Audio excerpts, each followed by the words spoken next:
issued severe thunderstorm watch number 136, effective until 11 p.m. Central Daylight Time. This watch includes the following counties in Alabama: Chambers, Cleburne, and Randolph. Remember, a severe thunderstorm watch means the conditions are favorable for the development of severe weather, including large hail and damaging winds, in and close to the watch area.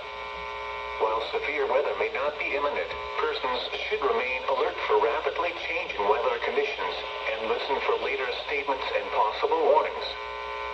Stay tuned to NOAA weather radio, commercial radio and television outlets, or internet sources for the latest severe weather information.